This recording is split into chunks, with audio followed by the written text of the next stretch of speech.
بسم اللہ الرحمن الرحیم۔ اعوذ باللہ کے فضائل اور فوائد۔ اعوذ باللہ کی فضیلت کا اندازہ اس بات سے بھی لگایا جا سکتا ہے کہ تقریباً تمام انبیاء اور اولیاء نے مختلف عبارتوں سے اعوذ باللہ پڑھی ہے۔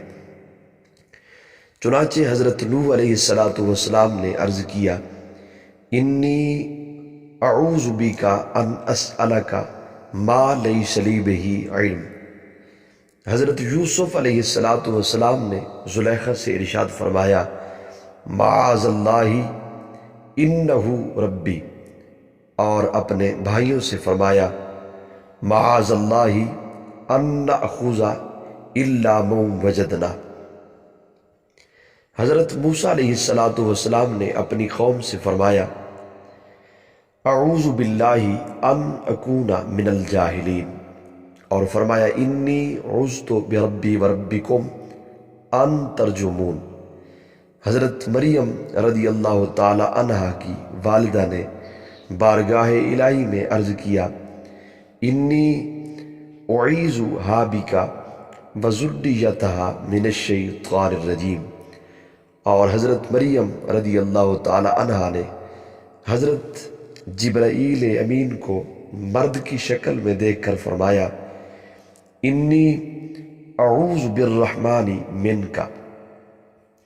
اور ہمارے نبی کریم رؤوف الرحیم صلی اللہ تعالی علیہ وآلہ وسلم کو رب تعالی نے بار بار تعوذ پڑھنے کا حکم دیا۔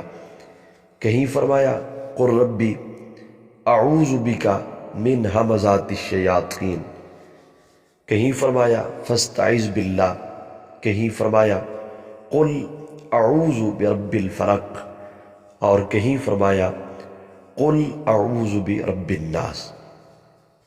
ان آیات سے، ان کلمات سے معلوم ہوا کہ انبیاء کرام نے مختلف مواقع پہ مختلف الفاظ کے ساتھ اعوذ کو پڑھا ہے، تو معلوم ہوا کہ یہ تعوذ جو ہے یہ بڑی فضیلت والا ہے۔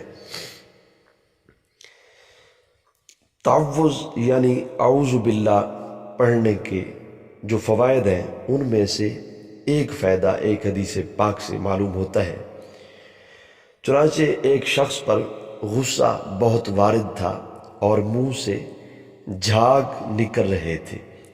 حضور علیہ السلام نے فرمایا، اگر یہ شخص اعوذ باللہ پڑھ لے تو اس کی یہ حالت دور ہو جائے۔